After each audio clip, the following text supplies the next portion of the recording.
Hello बच्चों, अभी तक हमने सॉल्यूशन एंड कॉलिगेटिव प्रॉपर्टी का कॉन्सेप्ट का रिवीजन लेक्चर 1 एंड लेक्चर 2 के नाम पे कर दिया। रिवीजन लेक्चर के नाम पे कर लिया है, तो उसमें हमने कॉन्सेप्ट एंड फार्मूले कवर कर लिए।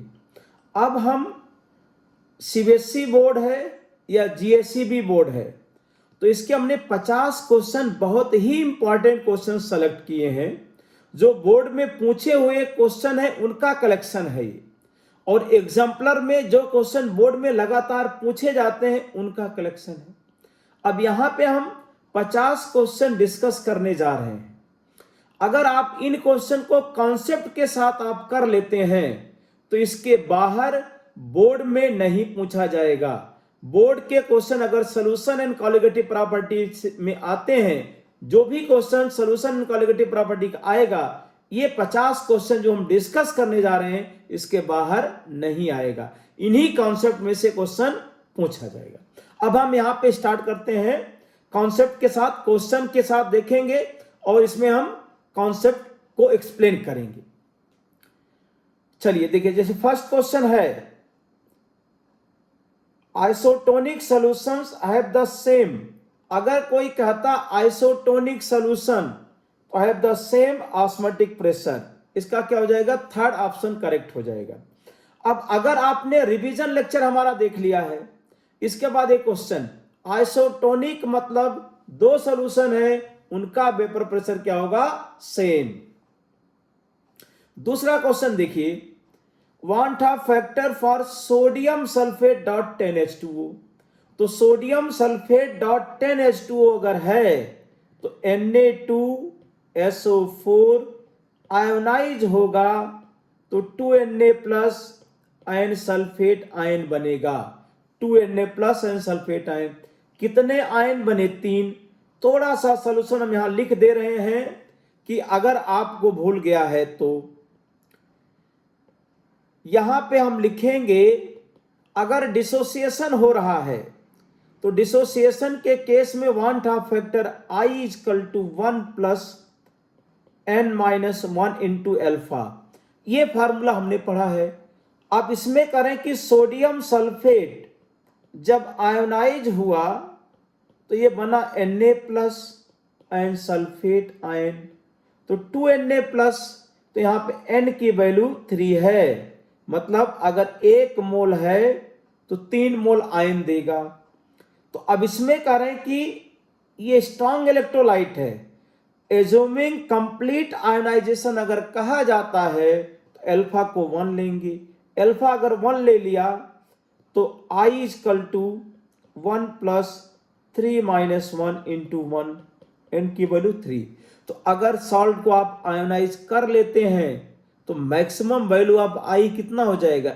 n के बराबर। n का मतलब कि एक मॉलिक्यूल से कितने आयन बन रहे हैं, ये आपको याद रहना चाहिए भाई। तो क्वेश्चन नंबर 2 का जो आंसर हो गया 3 मिलेंगे। तो वांट ऑफ फैक्टर की वैल्यू कितनी हो जाएगी? 3। अब देखो, van't Hoff factor for K2SO4 solution assuming complete ionisation. अब ये बोर्ड के क्वेश्चन है, बोर्ड में पूछे गए क्वेश्चन है, PYQ के क्वेश्चन है। तो सोडियम सल्फेट हो या पोटेशियम सल्फेट हो, I की वैल्यू कितना लिखना है? 3 लिख देना है, तो इसका भी 3 आ जाएगा। क्वेश्चन नंबर 4 देखिए, which of the following shows positive deviation from Raoult's law. मतलब 4 ऑप्शन दिए गए हैं, हमने अपने रिवीजन लेक्चर में ये एग्जाम्पल लिखे हैं और ये PYQ का क्वेश्चन है। तो देखिए, इथाइल अल्कोहल प्लस वाटर, तो ये पॉजिटिव डेविएशन शो करेगा। एसीटोन प्लस क्लोरोफॉर्म निगेटिव में लिखाया है। H2SO4 plus water negative, HNO3 plus water negative. अरे भाई, जिसको भूल गया है वो यहां ध्यान से सुने। तो अल्कोहल प्लस वाटर अगर है तो पॉजिटिव डेविएशन शो करेगा फ्रॉम राउल्स लॉ। और inorganic acid HNO3, H2SO4, HClO4, इनको वाटर में डिजॉल्व करें तो negative deviation from Raoult's law. तो इसका आंसर क्या हो गया? First. Which of the following concentration terms depends upon temperature? तो जिस कंसंट्रेशन टर्म में वॉल्यूम आएगा वो टेम्परेचर पे डिपेंड करेगा। अब यहां पे एक बार फिर रिवाइज कर रहे हैं, मास परसेंटेज, मोल परसेंटेज, मोल फ्रैक्शन, मोलैलिटी, ये टेम्परेचर पे डिपेंड नहीं करेंगे।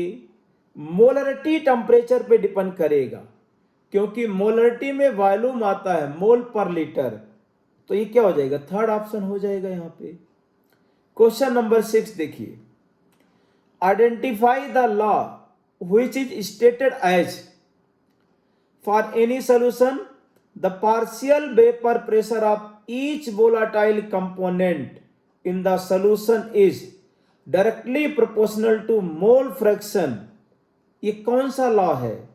अरे राउल्स लॉ है भाई।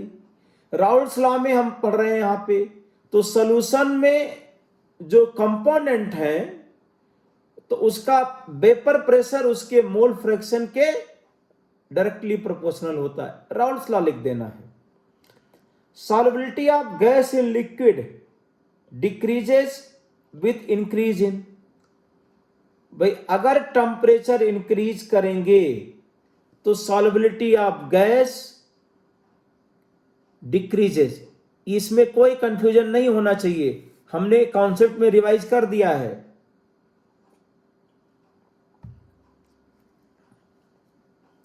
जब कोई गैस वाटर में डिजॉल्व करते हैं, जब कोई गैस वाटर में डिजॉल्व करेंगे, डेल्टा एच हमेशा नेगेटिव याद रखो, तो गैस की सॉल्युबिलिटी टेम्परेचर के साथ हमेशा डिक्रीज करेगी, कहीं कोई एक्सेप्शन है ही नहीं।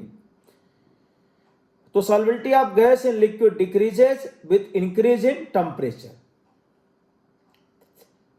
For determination of molar mass of polymer and proteins which colligative property is used.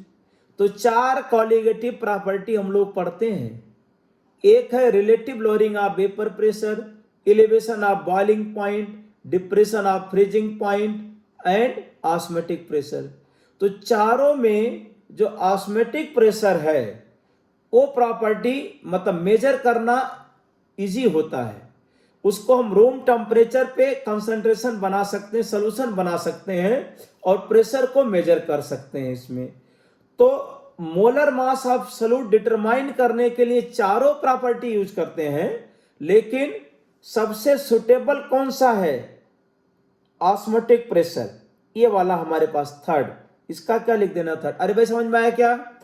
तो अगर क्वेश्चन आता है कि for determination of molar mass of polymer या solute which colligative property use, तो हम यहाँ पे ऑस्मोटिक प्रेशर यूज करते हैं। ज्यादा इसमें रिसर्च नहीं करना, समझ में अगर ज्यादा करें क्यों, तो क्यों का रीजन हमने बता दिया कि इसमें कंसंट मोलरिटी यूज करते हैं, बाकी सब में मोलरिटी, और रूम टेम्परेचर पे सॉल्यूशन बना करके हम प्रेशर को मेजर कर सकते हैं, बाकी और किसी इंस्ट्रूमेंट की जरूरत नहीं पड़ेगी, हीट वगैरह करने की जरूरत नहीं है। तो इसीलिए क्या है कि ये इजी मेथड है, सुटेबल मेथड है, तो ऑस्मोटिक प्रेशर क्या होता यूज करते हैं। Which of the following condition is correct for an ideal solution? तो हमने कल आपको बताया थ्योरी में, revision lecture solution and colligative property के 2 रिवीजन लेक्चर हमने दिए हैं, उसमें सारे कंडीशन डिस्कस किए हैं। अब यहां उसी को क्वेश्चन के फॉर्म में आपको बता रहे हैं। तो अगर आइडियल सॉल्यूशन है तो डेल्टा एच 0 और डेल्टा बी 0। अब ऑप्शन देखो इसमें, तो फर्स्ट ऑप्शन आ गया यहां पे। क्वेश्चन नंबर 10 देखिए, the molar elevation constant depends upon. अब मोलर एलिवेशन कांस्टेंट के बी,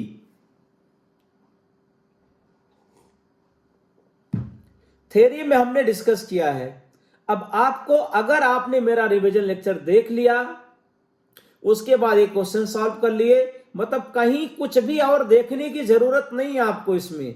थ्योरी इसके बाहर पूछा ही नहीं जा सकता है, और हमने क्वेश्चन सेलेक्ट करके सब रखे हैं इसके अंदर, कोई टेंशन लेने की आपको जरूरत ही नहीं इसमें। बस यही क्वेश्चन बार बार देखो, बार बार करो। बोर्ड में, जेईई मेन में, नीट में इसके बाहर का कॉन्सेप्ट पूछा ही नहीं जाएगा।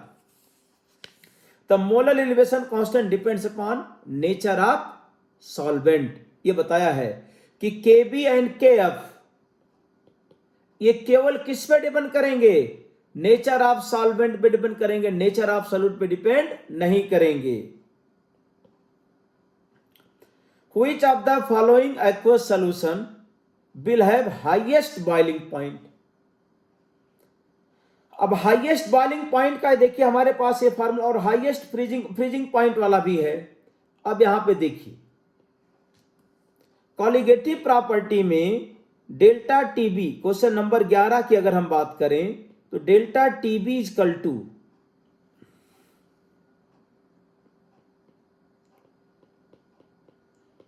आई एम के बी और डेल्टा टीएफ इजकल टू होता आई एम के एफ। तो अगर आई की वैल्यू ज्यादा है तो डेल्टा टीबी ज्यादा। तो which of the following aqueous solution will have highest boiling point. अब यहां देखो कि यहां पे डेल्टा टीबी का मतलब होता है TB minus T naught B equal to I M K B. तो बॉइलिंग पॉइंट क्या हो जाएगा, टी नॉट बी और plus I M K B, ये आ गया। लेकिन डेल्टा टी एफ क्या होता है, डेल्टा टी एफ हो जाता है क्वेश्चन नंबर 12 के लिए अगर देखें तो इसका मतलब जिसका आई ज्यादा, आई एंड मोलरिटी ज्यादा। तो देखिए फर्स्ट ऑप्शन में आई कितना 2 है, तो आई इंटू एम अगर लिखेंगे 2 इंटू 1, और इसका क्या आएगा 3 इंटू 1, तो इसको आप 1 इंटू 2, इसको 1 इंटू 3, इसको 2 इंटू 2 और इसको 2 इंटू 3, तो 6, ये कितना 4, तो फोर्थ। मतलब यहां पे मोलरिटी का वही सीक्वेंस आएगा, उसमें कोई चेंज नहीं होगा।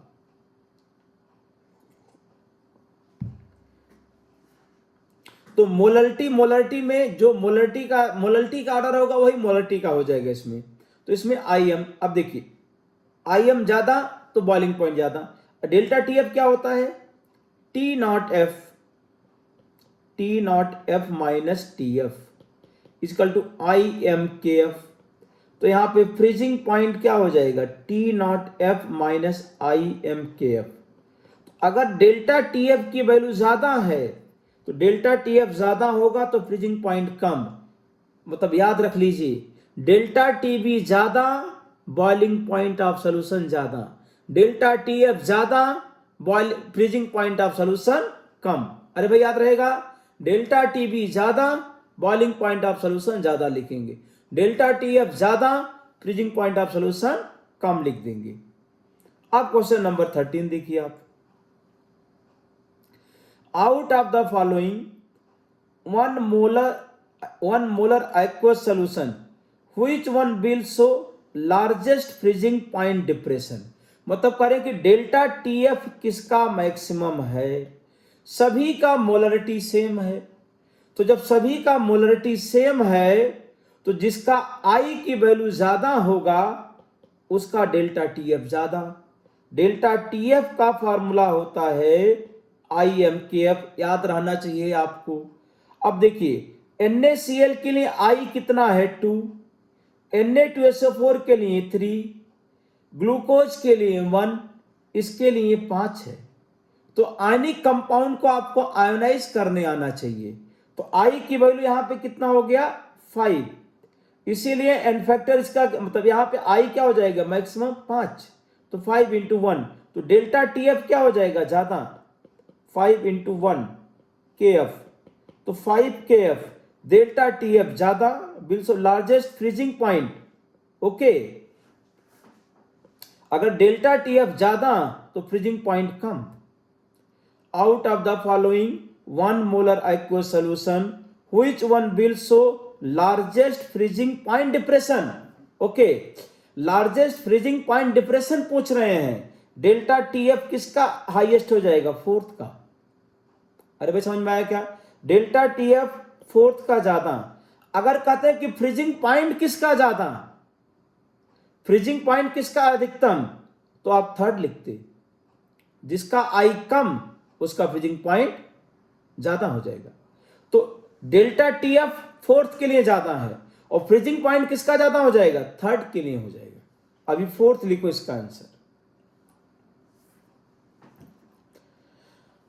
1 mole of liquid A and 2 moles of liquid B make a solution having a total pressure 40 bar।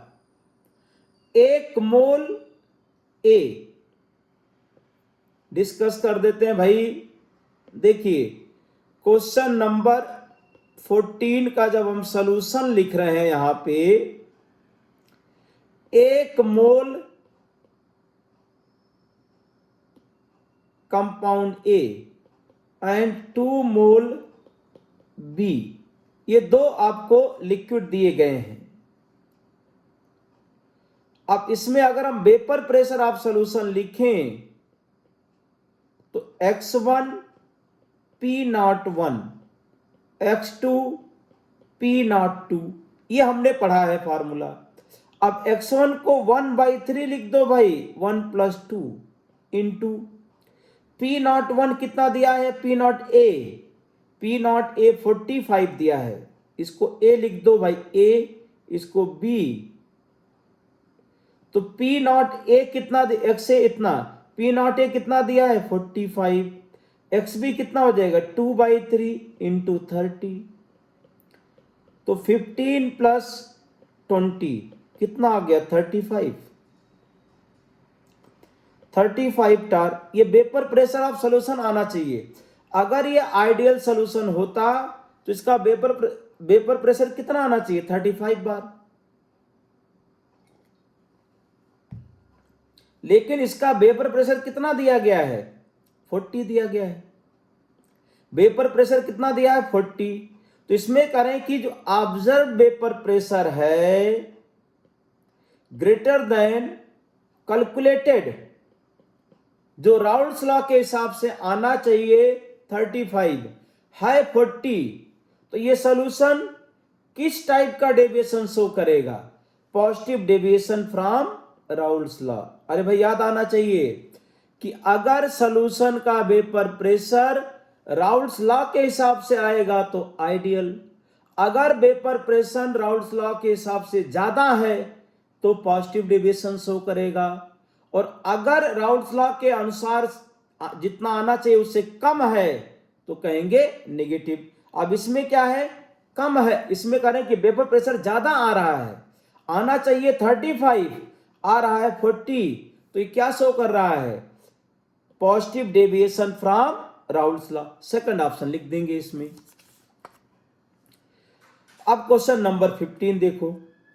Increasing the temperature of an aqueous solution will cause, अगर टेम्परेचर इंक्रीज करें तो क्या होगा? Increase in molarity, increase in molarity, decrease in molarity और decrease in molarity. तो molarity तो temperature पे depend नहीं करता, आपको अच्छी तरह से याद करा दिया मैंने, रिवीजन लेक्चर में भी करा दिया और यहां पे कई बार बोल रहे हैं। मतलब ये 50 क्वेश्चन के माध्यम से पूरा कॉन्सेप्ट हम एक बार फिर बोल रहे हैं, एक बार और रिवाइज कर रहे हैं। तो अगर आपने इसको ध्यान से सुन लिया तो बोर्ड के मतलब पूरा कॉलिगेटिव प्रॉपर्टी जितना एग्जाम के पॉइंट ऑफ व्यू से जरूरत है पूरा रट जाएगा। आप 2 बार 3 बार देखिए इसको। अब देखिए अपने पास मोलरिटी का फार्मूला होता है मोल पर लीटर, तो टेम्परेचर अगर बढ़ाएंगे तो वॉल्यूम बढ़ेगा, वॉल्यूम बढ़ेगा तो मोलरिटी घटेगा। तो increasing temperature of an aqueous solution will cause decrease in molarity. Third option लिख देंगे इसमें। 15 का क्या हो जाएगा? थर्ड हो जाएगा। अब आ जाइए क्वेश्चन नंबर 16। एजियोट्रॉपिक मिक्सचर भी हमने बताया है, रिवीजन लेक्चर में सिंपल भाषा में, आसान भाषा में बताया है, और जितना याद रखना है डिस्प्ले किया है स्क्रीन पे, वो आपकी जिम्मेदारी है मेमोराइज करना, बार बार देखना। क्वेश्चन देखते हैं, पढ़िए question number 16।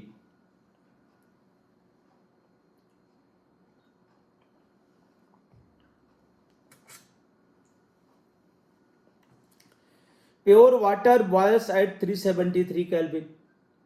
And nitric acid 355, मतलब वाटर का बॉइलिंग पॉइंट 373, नाइट्रिक एसिड का 355, an azeotropic mixture of water and NH3 boils at 393 kelvin. तो distilling the azeotropic mixture will cause, अब ये एजियोट्रॉपिक मिक्सचर कैसा बना रहा है, मैक्सिमम बॉइलिंग एजियोट्रॉप। अरे भाई एजियोट्रॉपिक मिक्सचर का बॉइलिंग पॉइंट दोनों प्योर लिक्विड से ज्यादा है। जो निगेटिव डेविएशन बनाते हैं वही इस टाइप, जो निगेटिव डेविएशन शो करते हैं वही मैक्सिमम बॉइलिंग एजियोट्रॉप बनाते हैं। अब ऑप्शन देखते हैं, अगर हम इसका डिस्टिलेशन करें तो प्योर नाइट्रिक एसिड ना, नहीं मिलेगा, प्योर वाटर ना, one of them of distil over with a small amount of the, नहीं, both of them to distil over in the same composition as that of the mixture being distilled, मतलब ये fourth option इसका correct लिखो भाई। अरे आपको बताया हुआ एजियोट्रॉपिक मिक्सचर का मतलब जो लिक्विड फेज में कंपोजिशन है वही वेपर फेज में होगा, और इसको हम डिस्टिलेशन से अलग नहीं कर सकते। तो अगर nitric acid and water, NCERT पढ़िए, 68% nitric acid, 32% water by mass, ये मिक्सचर क्या होता है, एजियोट्रॉपिक मिक्सचर होता है। तो इसका अगर डिस्टिलेशन करेंगे तो जो लिक्विड में था कंपोजिशन वही वेपर फेज में होगा, तो इसमें अलग नहीं आएगा, तो फोर्थ ऑप्शन लिख देंगे यहां पे। 17 देखिए, the unit of ebullioscopic constant अच्छी तरह से बताया है, delta T B equal to M into K B. अब के बी का जो यूनिट होगा delta T B upon M, तो डेल्टा टी बी का केल्विन लिखो और इसको क्या लिख देंगे, मोल पर केजी, तो हो जाएगा केल्विन केजी पर मोल। तो केल्विन केजी पर मोल, केल्विन केजी पर मोल आ गया इसमें आपका फर्स्ट ऑप्शन। क्वेश्चन नंबर 18 देखिए, which of the following show negative deviation from Raoult's law. जितने एग्जाम्पल हमने आपको बताए हैं उसके बाहर ये एग्जाम के क्वेश्चन हैं, ये PYQ हैं, तो ये एग्जाम्पल आपको याद रखना है। तो क्लोरोफॉर्म प्लस एसीटोन ये क्या बताता है, नेगेटिव डेविएशन शो करता है। Chloroform plus acetone negative deviation from Raoult's law show करते हैं, और इसके बाद जो ऑप्शन यहां पे दिए गए हैं सब के सब पॉजिटिव डेविएशन शो करेंगे फ्रॉम राउल्स लॉ। ये हम यहां पे अगर एग्जांपल लिखते हैं,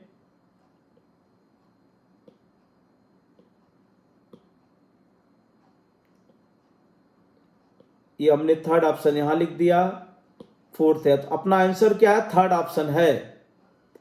अब आ जाइए question number 19। In comparison to 0.01 molar solution of glucose, the depression in freezing point,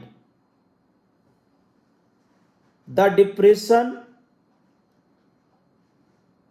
in freezing point of 0.01 molar MgCl2 solution is, देखिए डेल्टा TF इजकल टू, इसका सोल्यूशन यही लिख देते हैं, delta TF equal to IMKF। तो अगर glucose का solution है तो I1 है 0.01 KF, तो 0.01 KF लिख देंगे इसका। और अगर हम MgCl2 की बात करें तो I की वैल्यू 3 है और M 0.01 है इंटू KF, तो 0.03 KF आ गया। तो MgCl2 का जो डेल्टा TF है लगभग 3 गुना है, ग्लूकोज का 3 गुना इसको लिखेंगे, तो अबाउट 3 टाइम्स, थर्ड ऑप्शन लिख देंगे। And unripe mango placed in a concentrated salt solution to prepare pickle. अब देखो अगर हम पिकल बनाते हैं, कच्चे आम से पिकल बनाते हैं, तो उसमें क्या होता है, it loses water due to osmosis. तो बाहर का जो सोल्यूशन है आयली सोल्यूशन वो क्या है, मोर कंसंट्रेटेड माना जाएगा, और अंदर क्या हो जाएगा, एक्वस सोल्यूशन ज्यादा है, तो वाटर क्या हो जाएगा, कच्चे आम से बाहर की तरफ आएगा, तो it loses water due to osmosis. Fourth option आ जाएगा इसका। क्वेश्चन नंबर 21 देखिए, value of Henry's law constant.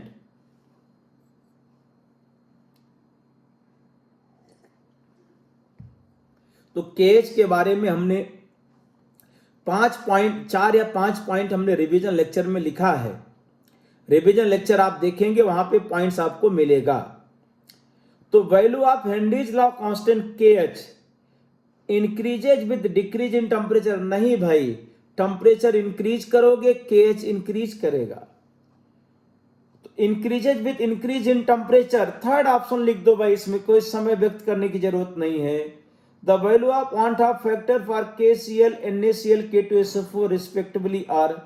तो KCl के लिए 2, NaCl 2, K2SO4 3। इनको आयोनाइज कर दो भाई। KCl K प्लस बनाता है, Cl माइनस बनाता है, Na प्लस बनाता है, Cl माइनस बनाता है, K2SO4 2K प्लस NSO4। तो जितने आयन देगा वही क्या हो जाएगा, वांट ऑफ फैक्टर हो जाएगा। तो 2 2 3। 23 देखिए, to increase the solubility of CO2 gas in soft drink, the bottle is sealed under high pressure। कहाँ है भाई, फोर्थ ऑप्शन लिख दो इसमें। भाई ये हेनरीज लॉ है, प्रेशर इंक्रीज करेंगे तो solubility of gas in liquid increases. The molar depression constant KF depends on, अरे नेचर ऑफ सॉल्वेंट खोजो यहाँ पे। डिप्रेशन ऑफ फ्रीजिंग पॉइंट नहीं, मोलरिटी ऑफ सोल्यूशन नहीं, नेचर ऑफ सॉल्वेंट थर्ड। 24 का थर्ड, मतलब डेल्टा जो KF है, KF ना तो डेल्टा TF पे डिपेंड करेगा ना ही मोलरिटी पे डिपेंड करेगा। तो KF depends upon nature of solvent, ये लिख देंगे, थर्ड ऑप्शन आ गया। 25 देखिए, when 2.4 gram non-volatile solute was dissolved in 50 gram water, it gave boiling point elevation 0.52, the molar mass of solute। अब मोलर मास ऑफ सोल्यूट का formula याद कीजिए भाई। फार्मूला वहां सोचने का समय नहीं होना चाहिए आपके पास, पहले से आपको पता होना चाहिए। Question number 25, molar mass of solute. तो अगर हम यहां पे लिख दें M2 या MB लिखें तो WB upon WA into 1000 into KF divided by delta TF। या अगर इसमें लिखा KB है तो आप इसमें KB और यहां पे लिखेंगे डेल्टा TB। अब WB कितना, 2.5 ग्राम, और कितने ग्राम वाटर है भाई, 50 ग्राम। 1000 इंटू KB का मान दिया है 0.52, डेल्टा TB की वैल्यू कितनी है, ये भी 0.52 है। तो ये कैंसिल जब आप करोगे तो इसमें आ जाएगा तुम्हारे पास 50। तो मोलर मास ऑफ सोल्यूट कितना हो जाएगा, 50। 25 का क्या हो जाएगा, सेकंड ऑप्शन आ जाएगा। आप क्वेश्चन नंबर 26 देखिए, अब 5% by mass solution of glucose is isotonic with 1% solution of a substance X, the molar mass of X। अब देखिए इसका हम लिख देते हैं सोल्यूशन। ये क्वेश्चन अगर आ जाता है एग्जाम में तो आप कैसे सॉल्व करोगे।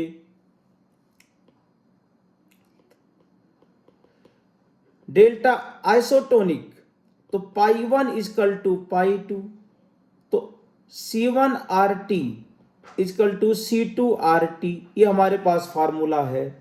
अब आइसोटोनिक ग्लूकोज है और दूसरा सब्सटेंस X दिया है, वो भी क्या है, नॉन इलेक्ट्रोलाइट ही मानते हैं।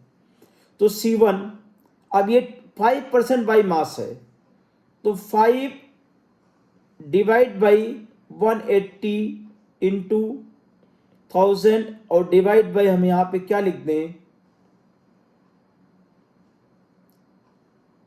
5% बाई मास, तो 100 ग्राम में 5 ग्राम है इसमें, डिवाइडेड बाई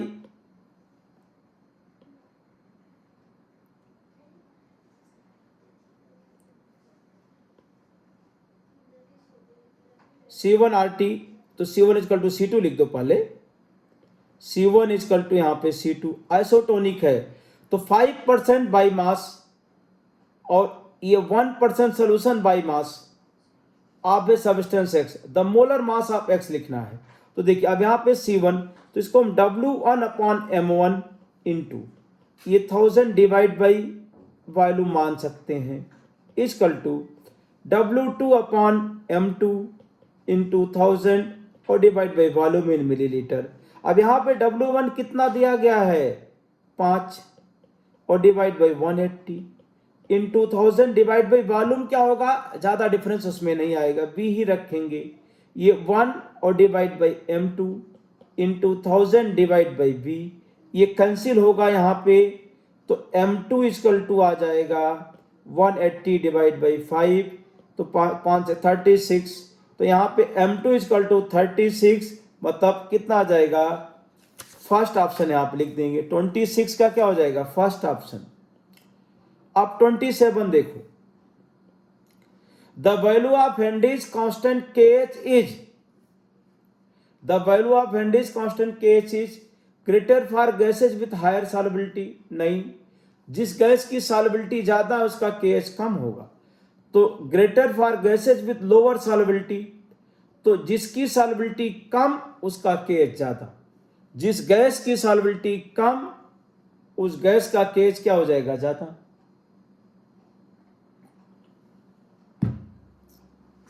तो 27 का क्या लिख देंगे, सेकंड ऑप्शन लिख देंगे। अब आ जाइए, if two liquids A and B form minimum boiling azeotrope at some specific composition, then अगर मिनिमम बॉइलिंग एजियोट्रॉप बन रहा है तो इसका मतलब पॉजिटिव डेविएशन, पॉजिटिव डेविएशन अगर होगा यहाँ पे तो मिनिमम बॉइलिंग एजियोट्रॉप अगर बन रहा है, मिनिमम बॉइलिंग एजियोट्रॉप, तो solution showing positive deviation, positive deviation यहां पे आ जाएगा। तो पॉजिटिव डेविएशन का मतलब क्या हो जाएगा, AB इंटरेक्शन जो होगा, AB इंटरेक्शन ये क्या होगा, weaker than AA and BB interaction, तो AB interaction are weaker than those between AA and BB, ये कॉन्सेप्ट में कवर हो चुका है, तो फोर्थ ऑप्शन लिख देंगे। अब 29 देखिए, osmotic pressure of a solution is 0.821 atm at a temperature of 300 Kelvin, the concentration in mole per liter will be। अब यहां पे देखिए 29 के लिए आप पाई इक्वल टू CRT वाला फार्मूला लिख दीजिए। अगर हम 29 का सॉल्यूशन लिख रहे हैं, पाई इक्वल टू CRT, अब पाई कितना दिया है 0.821, अब C कंसंट्रेशन पूछा है तो 0.0821 इंटू टेम्परेचर कितना दिया है भाई 300 केल्विन है, तो यहां से C इक्वल टू आ जाएगा, अगर ये 0.821 1/30, तो ये 3.33 इंटू 10⁻² मोल पर लीटर, ये सोल्यूशन आ जाएगा भाई इसमें। तो 29 का क्या हो जाएगा, थर्ड ऑप्शन लिख देंगे, 29 का थर्ड ऑप्शन।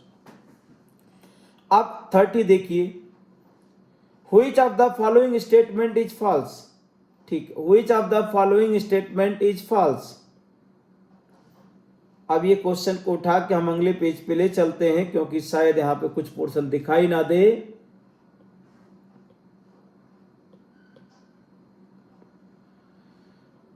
चार ऑप्शन दिए हैं, चारों पढ़िए इसमें।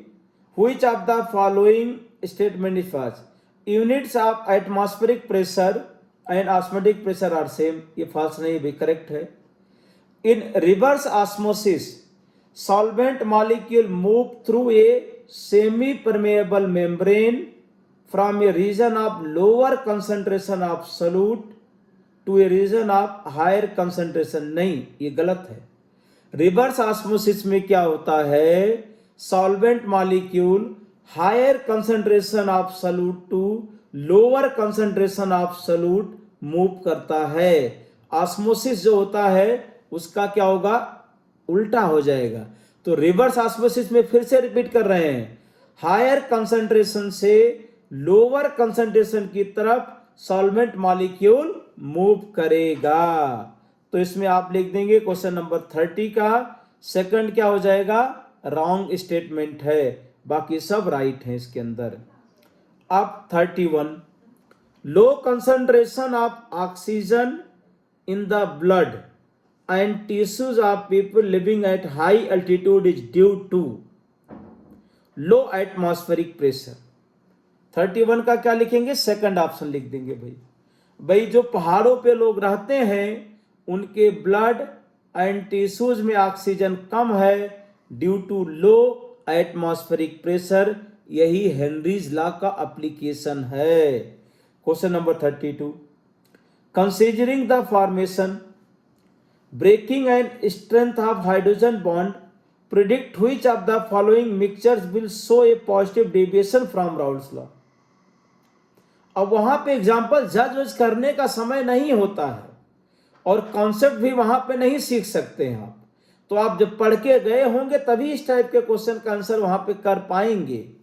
तो मेथेनॉल एंड एसीटोन ये पॉजिटिव डेविएशन शो करेगा, chloroform and acetone negative, nitric acid plus water negative, phenol plus aniline negative. तो ये सारे एग्जांपल एनसीईआरटी के हैं, बार बार करने की जरूरत है, आप तुरंत कर पाएंगे आंसर उसका। तो फर्स्ट ऑप्शन लिख देंगे। 33, which of the following is correct for ideal solution.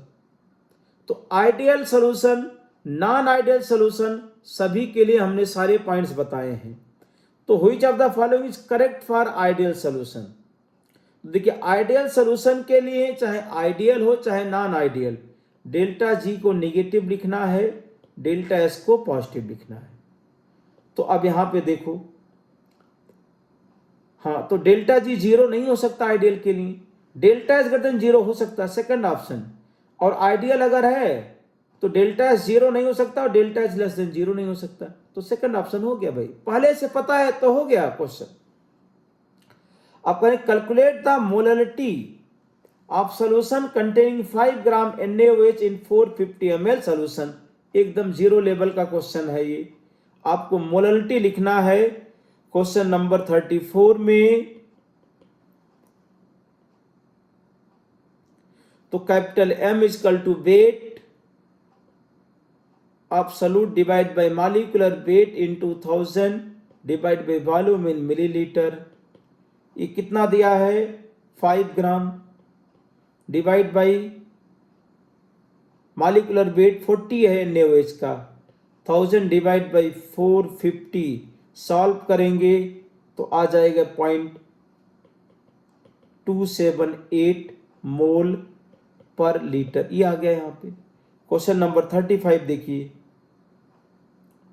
तो क्वेश्चन नंबर 34 आपको डिस्प्ले हो रहा होगा, फिर भी हम इसकी लोकेशन चेंज कर दे रहे हैं।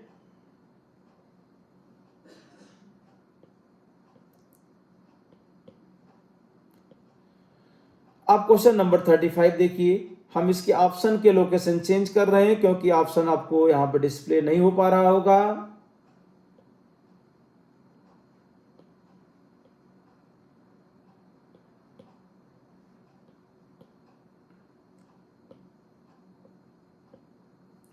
देखिए, match the following, match the laws given in column 1 with expression in the column 2। तो राउल्ट्स लॉ, तो राउल्ट्स लॉ का मतलब हो गया सी, फर्स्ट का क्या हो जाएगा सी। हेनरीज लॉ KH, सेकंड का E। Elevation of boiling point delta T भी कहीं होगा D। Depression of freezing point delta TF A। Osmotic pressure B। तो 1 का आप लिख देंगे यहां पे C, 2 का E, तो इसमें CE फर्स्ट ऑप्शन आ जाएगा यहां पे। क्वेश्चन नंबर 35 का फर्स्ट ऑप्शन मैच कर लेंगे आप। क्वेश्चन नंबर 36 देखिए, Which of the following binding mixtures will have same composition in liquid and vapor phase? Liquid and vapour phase में सेम कंपोजिशन। तो पहली बात आप याद रखिएगा भाई, जो नॉन आइडियल सोल्यूशन है वही एजियोट्रॉपिक मिक्सचर बनाएगा। जो नॉन आइडियल सोल्यूशन है वो एजियोट्रॉपिक मिक्सचर बनाएगा, आइडियल नहीं बनाएगा। तो बेंजीन टॉल्यूबिन क्या ideal solution, bromoethane chloroethane ideal solution, n hexane n heptane ideal. तो ये तीनों में क्या होगा कि आपका बाइंडिंग मिक्सचर में same composition liquid and vapour में नहीं हो सकता भाई। अब सेकंड ऑप्शन देखो, nitric acid water and nitric acid. तो यहां पे करें कि वाटर एंड नाइट्रिक एसिड अगर दिया गया है तो ये मिनिमम मैक्सिमम बॉइलिंग एजियोट्रॉप बनाता है, निगेटिव डेविएशन शो करता है। तो जब ये एजियोट्रॉप मिक्सचर बनाएगा तो जो लिक्विड फेज में कंपोजिशन है वही वेपर फेज में होगा, कहीं कोई संदेह नहीं होना चाहिए। अब क्वेश्चन नंबर 37 देखिए, a solution of glucose molar mass दिया गया है, is labelled as 10% by mass, calculate molarity of solution. Glucose 10% by mass दिया है, अरे भाई अगर इसका मोलरिटी निकालना है तो ये भी क्वेश्चन आसान ही है। देखिए 37 में डिस्प्ले होगा, कोई दिक्कत नहीं इसमें। ये हम यहाँ पे इसको रिमूव यहाँ कर ले रहे हैं, अब सॉल्व कर देते हैं। 10% दिया गया भाई, तो क्वेश्चन नंबर 37 में अगर ये कह रहे हैं आपको solution of molar water level as the 10%, मतलब 10% अगर ग्लूकोज है तो 90% वाटर होगा। तो मोलरिटी का फार्मूला होता है weight of solute molecular weight into 1000 divide by weight of solvent in gram. अब यहाँ पे वेट ऑफ सॉल्यूट 10, इसका मोलर मास 180, 1000 और 90 ग्राम वाटर मानेंगे। तो ये जब आप सॉल्व करोगे यहाँ पे 2 0 कैंसिल, ये 5 और बटा 9, तो ये 50 डिवाइड बाई 81 आ जाएगा। इसको अगर हम मान लेते हैं अप्रॉक्सीमेट लें तो 50 बाई 80 तो 5/8, 5/8 तो 8 छक्के 48.6। देखो कौन से ऑप्शन में है, फर्स्ट ऑप्शन है। तो 37 का क्या हो जाएगा, फर्स्ट ऑप्शन हो जाएगा। सॉल्व कर लेंगे आप। Which of the following aqueous solution should have the highest boiling point? अब हाईएस्ट बॉइलिंग पॉइंट होने के लिए डेल्टा टी भी हाईएस्ट होना चाहिए, IMKB। तो अब IMKB सभी का कंसंट्रेशन सेम है, तो I की वैल्यू जिसका क्या 3, तो Na2SO4, तो I की वैल्यू अगर 3 है तो इसका delta KB maximum, boiling point highest. तो 38 का क्या लिख देंगे, सेकंड ऑप्शन लिख देंगे, 38 का सेकंड ऑप्शन आ जाएगा। Of the following 0.1 molar aqueous solution, which one will exhibit the largest freezing point depression? मतलब डेल्टा TF मैक्सिमम किसका होगा ये पूछना चाह रहे हैं, delta TF।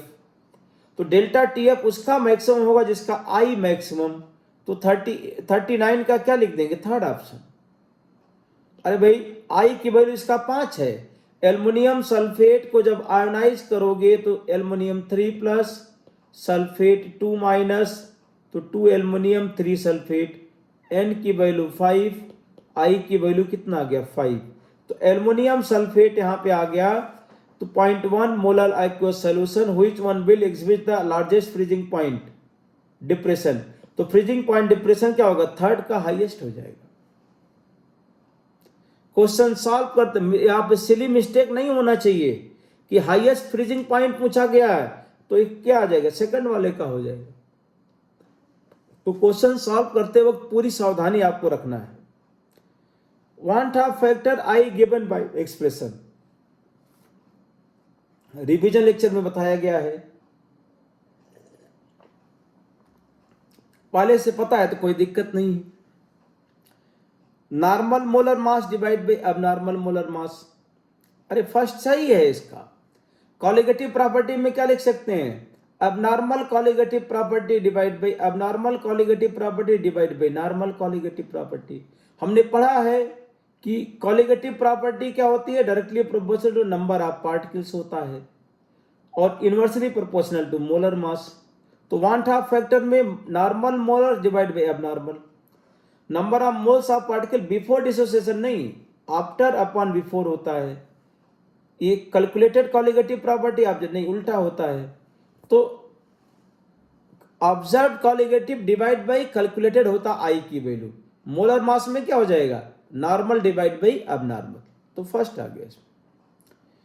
Given below are two statements, one is labelled as assertion reason दिया गया। अब इसमें आपको सेलेक्ट करना है molarity of a solution in liquid state changes with temperature. बिल्कुल सही भाई, मोलरिटी टेम्परेचर पे डिपेंड करता है। The volume of solution changes with change in temperature. तो मोलरिटी का फार्मूला n अपॉन बी होता है। तो ये कह रहे हैं कि चेंजेस विद टेम्परेचर, तो वॉल्यूम चेंज होता है, इसलिए सही है। तो इसका क्या ऑप्शन हो जाएगा, both A and R are true and R is the correct explanation of A. अरे भाई कोई संदेह नहीं, तो फोर्थ ऑप्शन आ जाना चाहिए इसका। Given below are the two statements. अब यहां भी पढ़ते हैं। When NaCl is added to water a depression in freezing point is observe. बिल्कुल सही है, जब हम NaCl को डिप्रेशन इन फ्रीजिंग पॉइंट होगा, the lowering of vapour pressure of a solution causes depression in freezing point delta TB. बिल्कुल graph को देखिए ध्यान से, ये प्योर सॉल्वेंट का, ये सॉल्यूशन का है। तो डिप्रेशन इन फ्रीजिंग पॉइंट क्यों हुआ, क्योंकि वेपर प्रेशर कम हो गया सॉल्यूशन का। तो इसका भी क्या लिखेंगे, फोर्थ ऑप्शन लिख देंगे। ए भी करेक्ट है, आर भी करेक्ट है और करेक्ट एक्सप्लेनेशन भी है। तो आप इसमें लिख देंगे 42 का 4। अरे भाई सब एग्जाम क्वेश्चंस हैं ये, कोई भी मतलब इन्हीं क्वेश्चन की प्रैक्टिस करिए, एग्जाम में पूछे जाएंगे क्वेश्चंस। अब यहां भी दो स्टेटमेंट दिए गए। Aquatic species are more comfortable in cold water rather than warm water. The solubility of gases increases with decrease of temperature. बिल्कुल सही है, हेनरीज लॉ यही तो कहता है। हेनरीज लॉ यही कह रहा कि टेम्परेचर डिक्रीज करेगा, सॉल्युबिलिटी ऑफ गैस इंक्रीज। तो एक्वेटिक लाइफ जो है लो टेम्परेचर पे ज्यादा कंफर्टेबल फील कर रही हैं, क्योंकि लो टेम्परेचर पे वाटर में ऑक्सीजन ज्यादा डिजॉल्व है। तो इसका फोर्थ ऑप्शन आ गया। 44 देखिए, ऐसा रीजनिंग दो ऑप्शन दिए गए हैं। Elevation in boiling point is a colligative property. बिल्कुल सही है। Elevation in boiling point is directly proportional to molarity ना, मोलरिटी के डायरेक्टली प्रोपोर्शनल है। Elevation in boiling point is directly proportional to molarity. तो क्या हो गया, ए तो करेक्ट है और बी क्या हो जाएगा, रॉन्ग। तो देखते हैं कौन सा ऑप्शन जाता है। बोथ ए एंड आर नहीं true, A is true and R is false. तो सेकंड लिख देंगे, 44 का सेकंड ऑप्शन आ जाएगा। अब 55 देखिए, the enthalpy of mixing is equal to 0 for ideal solution. बिल्कुल सही है, डेल्टा एच क्या होता है, 0 for ideal solution.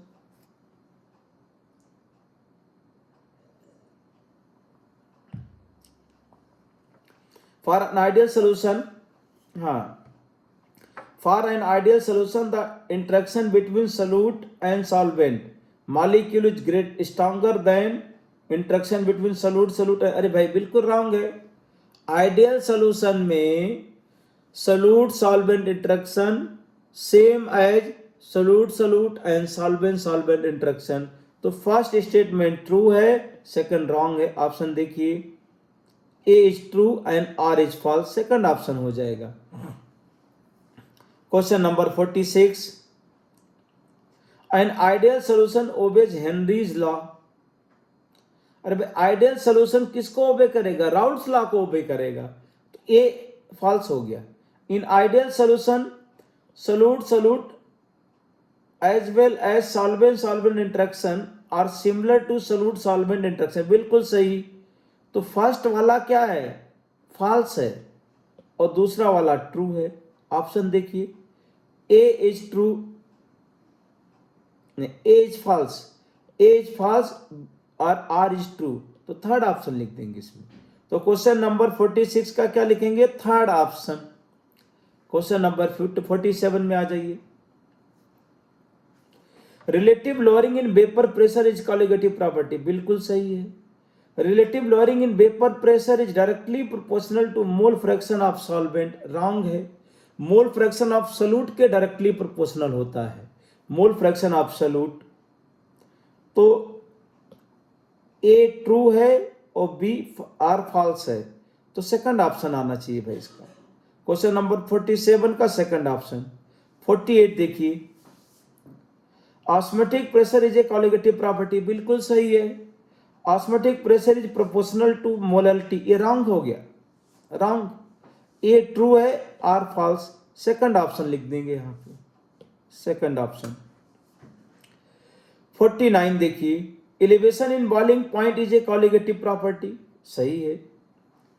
The lowering of vapour pressure of solution causes elevation in boiling point, lowering of, बिल्कुल सही है भाई। ये ग्राफ हम लोग पढ़ते हैं, अगर ये हमारे पास सॉल्यूशन है तो ये बॉइलिंग पॉइंट यहां पे आया था। अब सॉल्यूशन के केस में क्या होता है, सॉल्यूशन का वेपर प्रेशर कम होने की वजह से बॉइलिंग पॉइंट बढ़ जाता है। यहाँ पे भाई वेपर प्रेशर कम हो गया, इसलिए बॉइलिंग पॉइंट क्या हो गया, ज्यादा हो गया इसमें। तो elevation in boiling point is colligative property. The lowering of vapour pressure, the lowering of vapour pressure of solution causes elevation in boiling point, option देखते हैं। both A and R true and R is not correct explanation of A. A is true but R is false. Both A and R true and R is the correct explanation of A.